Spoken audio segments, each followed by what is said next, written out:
My name is Ali, and this is my Iranian ID.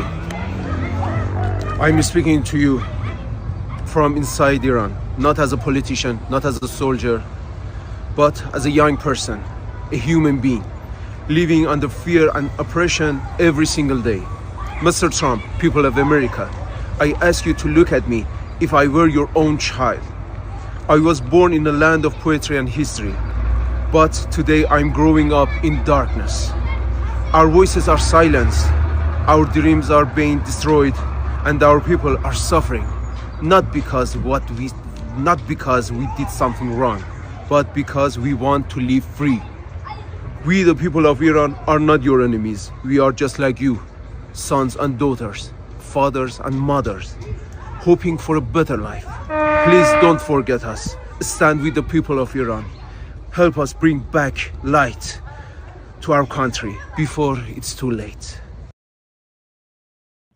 Hey, welcome into Greatest Media. Really appreciate everybody rolling up. Thanks so much for being here on a fantastic Friday. Resnap in the house. Thanks for being here. Awesome that you made it. All right.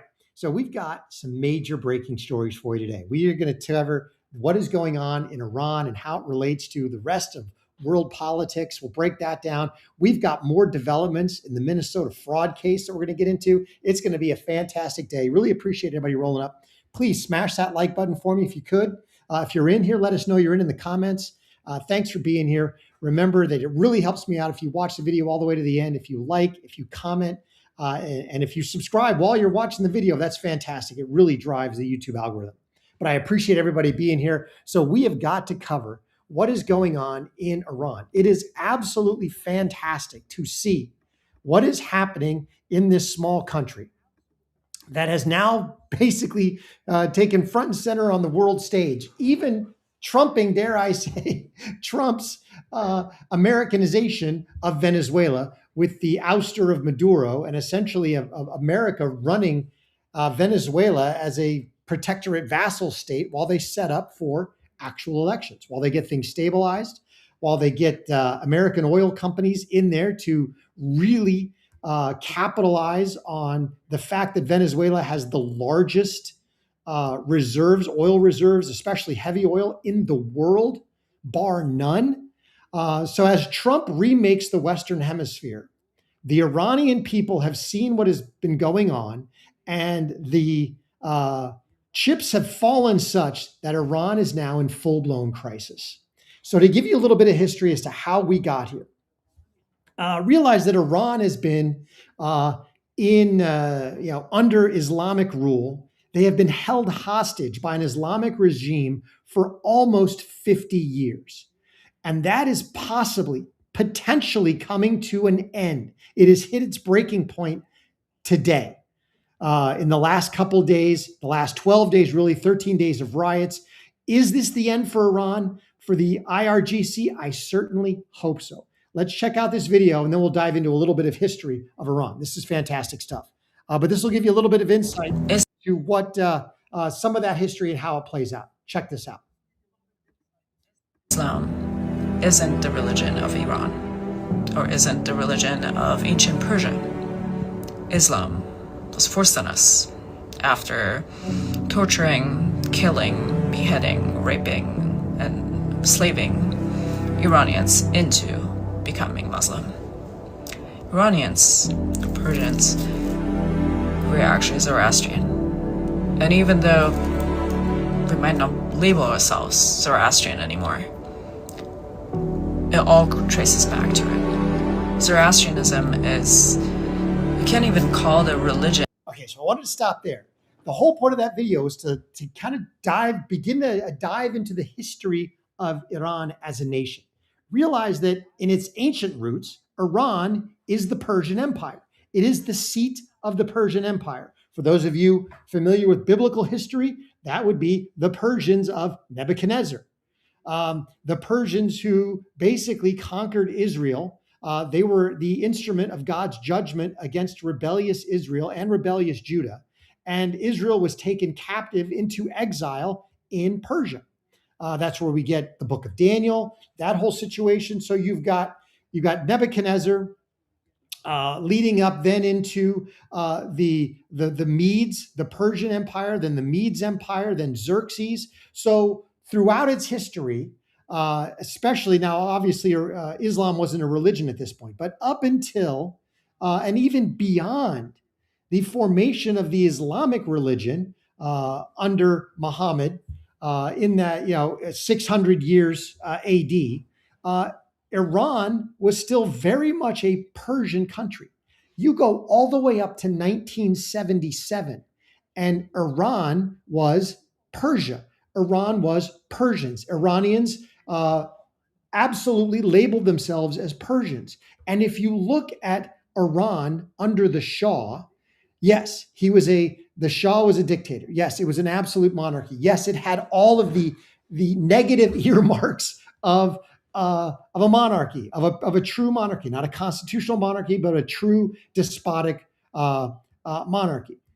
But under the Shah, if you go back and look at pictures of Iran in 1975, 1976, you will see an extremely westernized nation. You will see women in bathing suits. You will see Tehran looking like Paris, or to probably even better describe it, looking like Barcelona, because it's surrounded by mountains. An extremely eclectic city, people on the beach. So a phenomenal place that was then taken hostage by the Islamic mullahs, by the Iranian mullahs, by the Ayatollah. And they have been held hostage by an Islamic terrorist regime for the last 50 years. Now, what has happened recently that has sparked all this unrest, the riots? What's been going on that has led to this point? Well, beyond 50 years of Persians who really are, as this woman said, Zoroastrians in their culture. They are not an Islamic culture. The Islamic culture, the hijab, the burqa, the whole nonsense has been foisted upon them by the Ayatollahs for the last 50 years. That was never their culture. So you've got that, and that's been wearing thin. But then you've got the fact that the U.S., now they didn't do it under Biden. Obviously, Biden let open the jail doors. But under Trump, in Trump 1, and now under Trump 47, his first term and his second term, Trump has basically put the screws to Iran because he is tired of them exporting terror. They are the sponsor of Hezbollah. They are the sponsor of Hamas. They are the sponsor of terror throughout the world. And Trump has had enough. And so Trump, in his first term, shackled them with sanctions, basically isolated them from the world stage. He has done the same thing again, but it's been ramped up. Not necessarily by Trump's choice, although I don't think that he was blind to what was going on. So in the midst of all these sanctions, in the midst of the post-October 7th dismantling of Hamas in Gaza, and we're not going to talk about that. That's not the point of this. But and the dismantling, the decapitating of Hezbollah by the Israelis with their pager strikes. So you've got two of Iran's basically vassal organizations being pummeled by the Israelis. All the money that they pumped into that has gone to nothing. In the midst of that, then you had Israel say, we've had enough of Iran. And Israel launched 12 days of airstrikes against Iran, against military targets, against civilian infrastructure, critical civilian infrastructure. That was then ended essentially by the U.S. flying B-2 bombers, 30 plus hours around the world in secret and leveling their nuclear facilities in one dramatic strike. So what you've got is you've had sanctions that have crippled the Iranian economy, that have made things very difficult in Iran for the Iranian people. They have basically cut off the IRGC from the rest of the world. And then you had 12 days where the Iranian people looked and saw that, wait a minute, the IRGC government that has held us hostage for 50 years is not as strong, as invincible as they have led us on to believe. The billions that they spent on Russian air defenses basically amounted to nothing. They didn't even paint the US B-2 bombers. They didn't hardly shoot. I don't think they shot down a single Israeli fighter in that 12 days. I could be wrong. I'll fact check that one. But if anybody knows, let me know. So for 12 days, the Israelis flew unfettered around Iranian airspace, bombing at will. Then the US flies around the world and takes out their nuclear facilities without a single loss, without even being painted by radar. So you've got that going on. Then you've got the US taking out the Maduro regime in Venezuela. And again, the $10 billion that Venezuela spent on Russian air defenses amounted to zilcho squat. And so now that oil has been eliminated. And so you've got serious problems around the world. But in Iran, in the midst of all this, because of their economic troubles, the rial crashed by 40%. They're seeing now annual inflation rates nearing 40% itself, but the rial crashed. And in so doing, staple items for the Iranian people became almost unaffordable or unavailable. Meat, rice, things that they would normally put on their table are costing them a fortune. And we're going to get into that. And so that economic inviolability has completely decimated the Iranian economy and has sent the people finally over the line, and they are now out in the streets protesting. Check out this quick video. Then we're going to check out some more actual videos from Iran. But this is absolutely amazing to see. Check this out.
Okay, so what we've got going on in Iran is because of the collapse of the economy, essentially the Iranian people have had enough. They've had enough of this nonsense. They've had enough of the Iranian government, basically because of their terrorist exporting, have cut themselves off from the world economy. So they can't sell their oil to just anyone.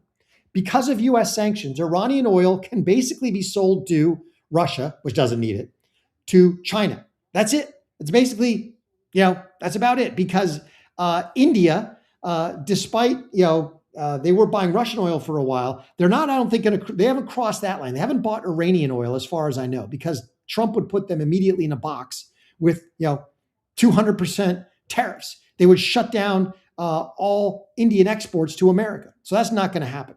So essentially Iran has only a couple, they can sell their oil to China. They can sell it to North Korea. That's about it. And even all of those, and Iranian flagged vessels are sanctioned. So now that the US has started basically capturing sanctioned oil tankers, sequestering them like they did in the Caribbean now twice, this has put a major bent on what is going on with Iranian oil. So Iranian oil has very limited sales. So they can't just sell it on the world economy. So they can't get rich there. The US won't let them. And now they've got their economy crashing. And so the shopkeepers, the basic merchants in Iran have said enough's enough, and they have taken to the streets. Now that it had started in I believe in Kurdish regions, but it has spread all the way to Tehran. And in 28 of the 31 provinces, there are now protests. And in many of those, the local police have thrown in with the protesters. They are not backing the regime. The local police are backing the protesters. So now we've had reports that basically amidst new protesters, IRGC has done what they can to withdraw the local police, let the protests go on, and then they've brought in the military, and the military has started brutal violence. In the meantime, they have essentially shut down the internet. They have shut down mobile phone communications, at least impartial, across Iran, because the IRGC realizes they are in a serious pinch. They do not have necessarily the military wherewithal to quelch all of this at the same time. If it was going on in a few cities, they could do it. But in 28 of 31 provinces, now they've got a major problem. And this is happening because you've got the economic problems. But go back just a few months to Trump's raid on Iran and the Israeli air war against Iran. The people saw that the IRGC internationally was a paper tiger. They saw the fact that Israel flew unfettered over their airspace for nearly 2 weeks. They've realized now that the Ayatollahs, the supreme leader, that the regime is not as strong as they have been led to believe through the media propaganda.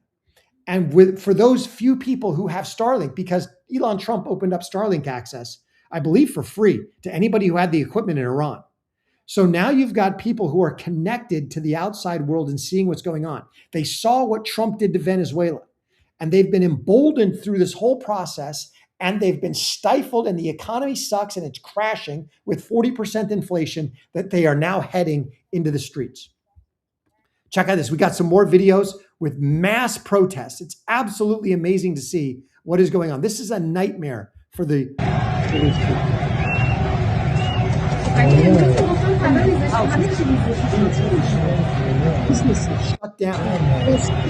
shut down, essentially on strike. And then you've got, burning and rioting and violence in the street as well. To the tune that they say reports are that over 21 people have been killed by the Iranian government. Now, amidst all this, Trump has been appearing on the media circuit. He's been asked a couple times. He's been asked by Hannity, and in this particular case, by Hugh Hewitt, about what he thinks about the Iranian situation. And this, again, going back to our first video, where you had the gentleman in Iran crying out for help because they, I believe, are on the verge of kicking the Ayatollahs out of Iran. Check out Trump's latest statement.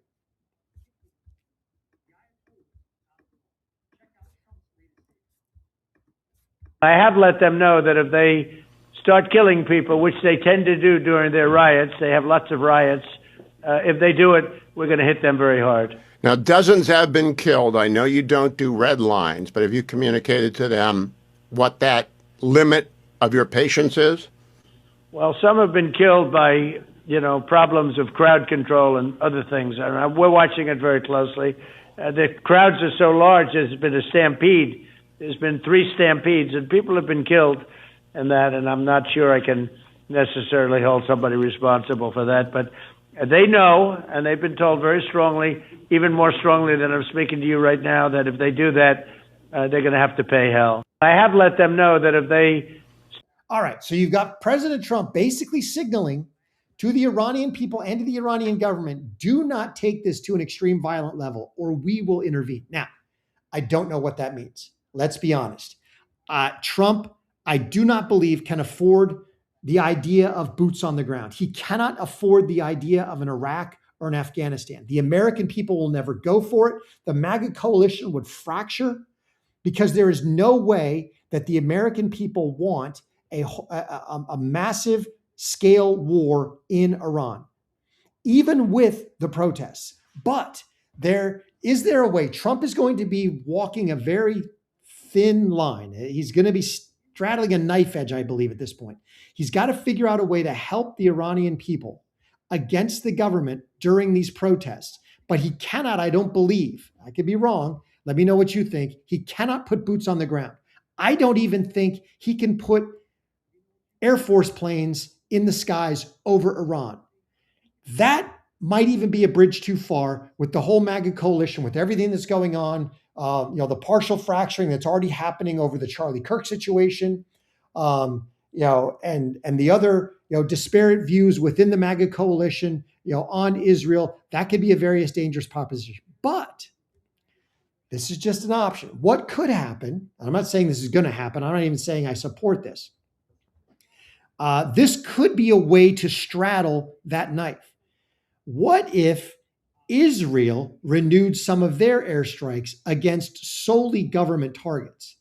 You could theoretically put your, thumb on the scales in this situation without American troops, without American air power, basically America looking the other way while Israel renews their air war against Iran. Now, that could backfire. That could absolutely galvanize the pro-Iranian government forces in Iran to stand up against the protesters. I don't know. It could tip the balance where you essentially, if you eliminate the right targets, you could push the balance in favor of the protesters. Right now, I think what Trump is going to do, and probably the right move, is to take a wait and see approach, and really to monitor the situation, but be ready with some form of response or aid for the protesters, whether that's maybe just supplying arms and material to protesters, via back channels through Pakistan or other places where we could get, material, if necessary, small arms into the hands of the protesters. I don't know. This is a pretty sticky wicket, but it represents an opportunity for Trump and the United States to absolutely take, the Don Roe doctrine and extend it a little bit to the Middle East. Not so much. I don't want to get involved in Middle East affairs other than I want to put Iran in a box or potentially let them out of a box. Get the Iranian regime out of Iran, put, whether it's a quasi-democratic process, put, the Crown Prince Reza Pahlavi, who doesn't have, he doesn't have unanimous support in the country. There's a lot of people that don't want elements of the Shah back. But to get a pro-Western, pro-American government in Iran would be absolutely amazing. We would shut down half the terror funding in the Middle East. At the same time, we would now force China into having to buy essentially Russian oil, or they would come begging to us. Because of our relationship with the OPEC nations, with the UAE, with Saudi, with Qatar, now basically cutting off Venezuelan and Iranian oil, you could theoretically cut 60% of China's oil imports. You could cut them off. You would have China buy the nutsack, and you could now tariffs and other things take on a whole new meaning, because now you're playing with a different set of trump cards. That would be absolutely amazing. You could now put China in a box. Glenn Beck said something very interesting. He said that Trump was rebuilding the arsenal of democracy, to go back to Franklin Delano Roosevelt's words during World War II, where he talked about, we are going to produce ships, we are going to produce planes, we are going to produce tanks for all of the democratic nations in the world to fight the Nazi regime. Well, Trump, I believe, is doing something akin to that. And you have seen it in his rhetoric, and you've seen it by what he's done on the foreign policy standpoint. Trump is building an arsenal of democracy, but he's not doing it in terms of just planes, tanks, and ships, because frankly, we don't produce a lot of ships other than Navy ships. And I think he's going to go in that direction. But even more importantly, I believe Trump is trying to corner the market, or at least get to 100% self-sufficiency in energy and oil, in rare earth minerals, and AI. Chips, microchips, production, all that, and how that leads into AI.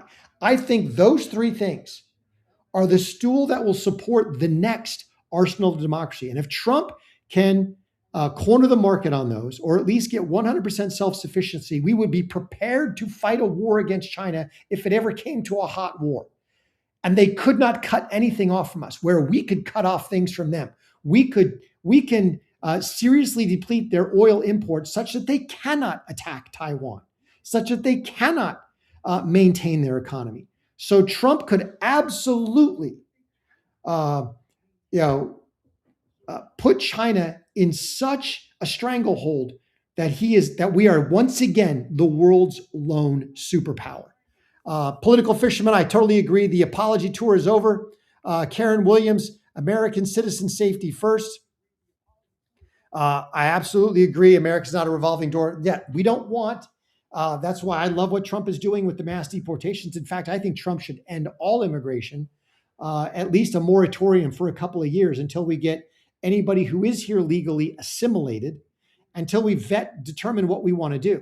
And frankly, if I was Trump, this is a total aside, this is a tangent, but it's a bonus. If I was Trump, I would end all immigration right now, and I would turn it over. I would institute his gold card program and say, if you want to be in the United States, if you want to emigrate here, it will cost you $3 million up front, $1 million a year for 5 years, and you have to demonstrate that you directly created 5 or indirectly created 10 to 15 jobs over that 5-year period.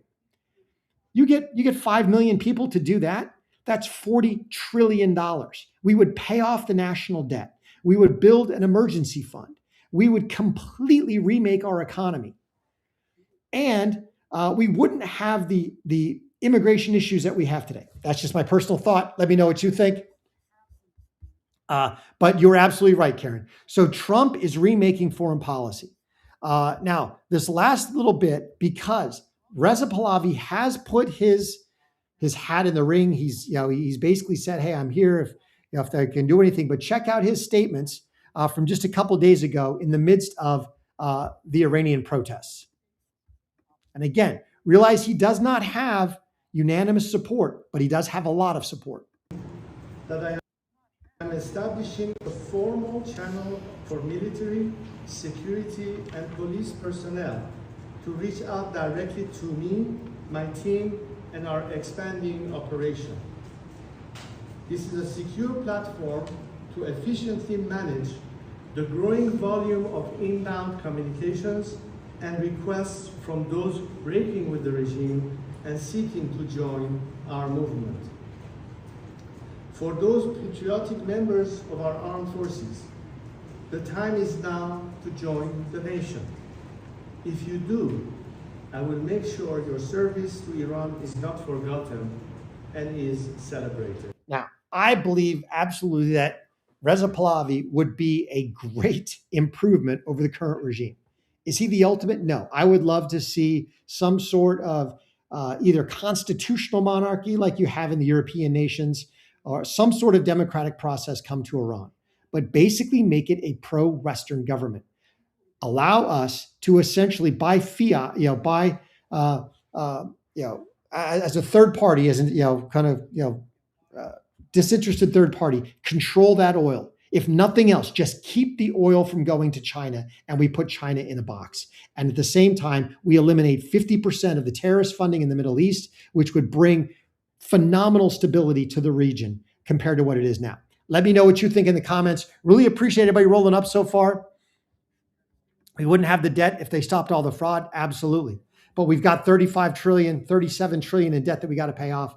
I think the way to do that is Trump's gold card. That's my personal opinion. I think that thing is brilliant.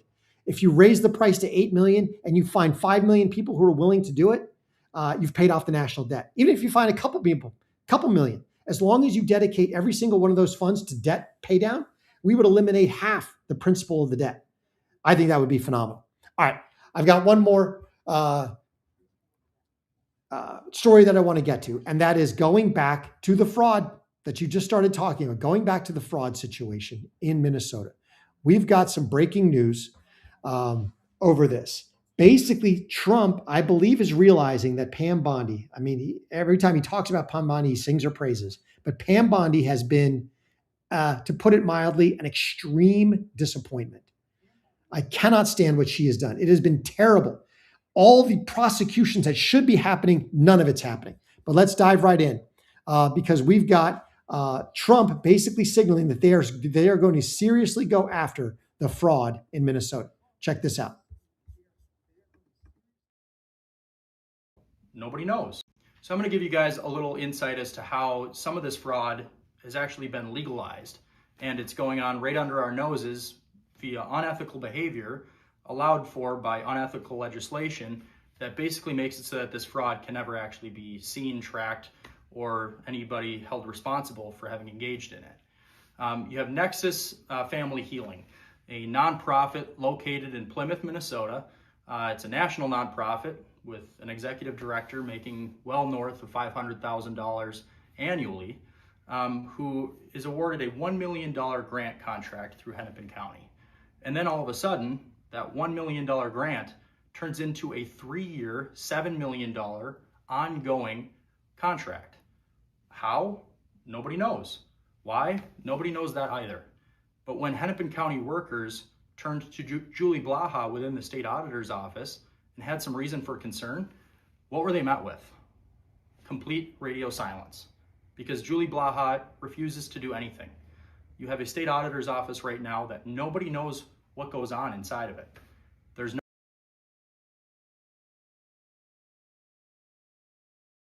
Welcome back to Courageous Media. Not only were they met with radio silence, as we dive into this Minnesota fraud case, which we have to talk about because we got breaking news and the fact that Bondi is being sidelined as we speak. Not only were they met with radio silence, they were met with actual persecution and prosecution if they blew the whistle.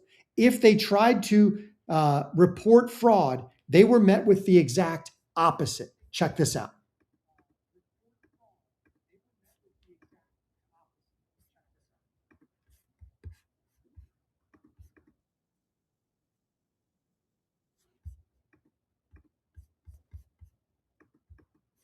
Ms. Rarick, you spoke about the retaliation that many have experienced in light of trying to expose the fraud and the corruption happening in Minnesota. Can you speak more to that and what people are experiencing when they try to sound the alarm on what's happening? Right. So that retaliation's been going on for quite some time. If you look at what Faye Bernstein said in a news report or Newsweek article back in 2019, it started for her. And she was heavily investigated. She was actually moved to a different state agency. She was, retaliated against in every kind of way you can think. What's happened now is retaliation has escalated, and now it's you're going to lose your job, you're going to lose your home, we're going to track your children, we're going to make sure that you can't get a job anywhere else in state government. And for Minnesota, that means probably Minneapolis, St. Paul, Hennepin County, Ramsey County, Duluth, Rochester. You can't get a job anywhere that Democrats control. That's pretty terrifying. Do you think that's going to prevent people from continuing to speak out on the issue? Well, we are really hoping that with all of this light on it and, telling people that this is the retaliation, that if something like that does come to fruition, right now it's threats, although some people have been fired, that they have a little bit more ability to speak up and speak to us and that we can cover them. So you had actual persecution of whistleblowers. Now, the good news is not only have we found out about this fraud, as a nation, as a people, because this fraud's been reported now for 5 years, but the mainstream propaganda media has buried it. But thanks to people like Nick Shirley and others, the entire world knows what's going on with the Somalis and the Minnesota government.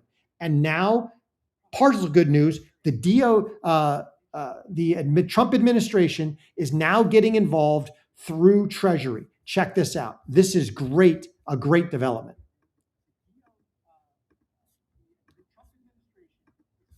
This is an outrage. President Trump is outraged. I'm outraged. The whole administration is outraged. And we are here to follow the money because that's what Treasury does. We have done that for years. We did it with the mafia. We have done it with the cartels. And now we are going to do it with these Somali fraudsters.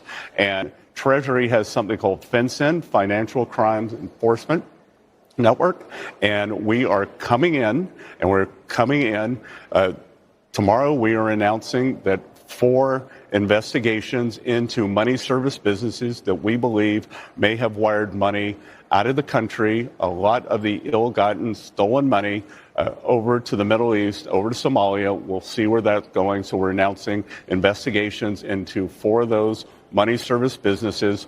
We are going to put in what we call a geographical targeting order So there's something called a suspicious activity report. If a certain amount of money gets wired, $10,000, right? So we're lowering that to $3,000. Oh, good. And we're also targeting the 2 counties here, and we're going to do enhanced surveillance.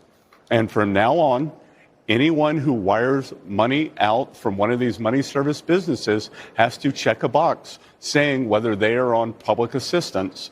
And if you are on public assistance, we are going to start pushing that you cannot wire money out of the country. Oh, gosh. Well, what if they lie and they don't tell us for public assistance? Well, then That's a crime, lying on a federal form. We're going to follow it up, and we are going to push that you can no longer do that. The American people, our generosity has been taken advantage of. 100%. I love the fact that Besant and Treasury are in on this. They need to find who sent money, where it got sent, and they need to unravel this whole thing. The problem is, even if they did that, I don't trust that the DOJ would actually do anything about it, because Pam Bondi has been at best a disappointment. At worst, she's a deep state operative actively thwarting the Trump administration agenda of bringing accountability and prosecuting these individuals. I cannot believe that she just accidentally turned in her homework late and missed the statute of limitations on Comey. I believe personally that was on purpose. I believe her incompetence was on purpose. Trump needs to remove Bondi and put somebody in there who knows what they're doing. But to that extent, we have some more good news as signaled by JD Vance. Check this out.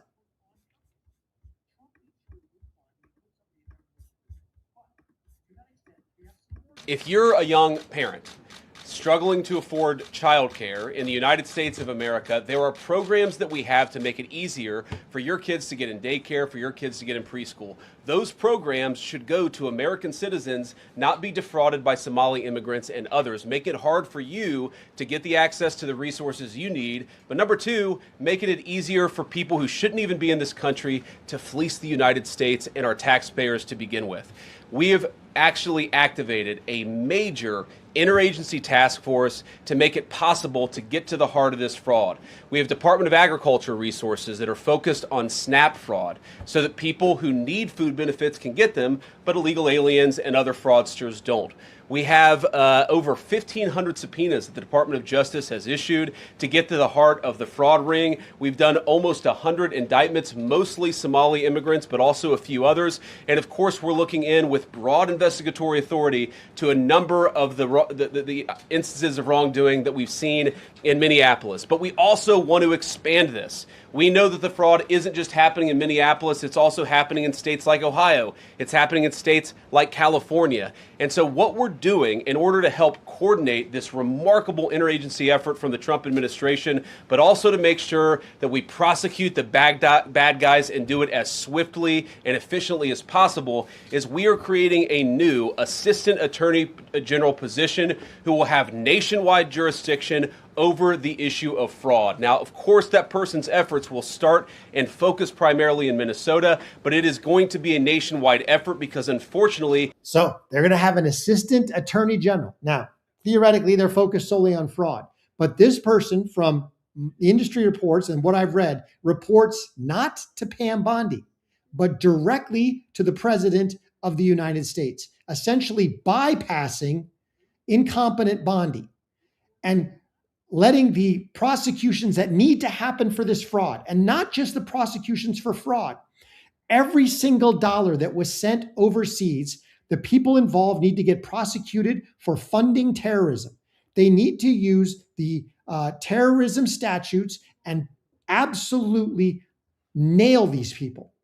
That's what I think needs to happen. Let me know what you think in the comments. Really appreciate everybody rolling up today. So that's the good news. Bondi's going to get sidelined in this whole thing. I think that's step one in actually removing Bondi. There have been reports that Trey Gowdy would be up. I would prefer not. I want Matt Gaetz. But let's see what happens. At this point, I want Bondi out of there because it's about. In the comments, I really appreciate everybody rolling up this Friday. Please remember to smash that like button, subscribe if you haven't already, turn on the notifications, and share Courageous Media with everybody that you know. Again, appreciate you being here. Hope you have a fantastic weekend. Remember, God is good and he is sovereign. Till I catch you next time.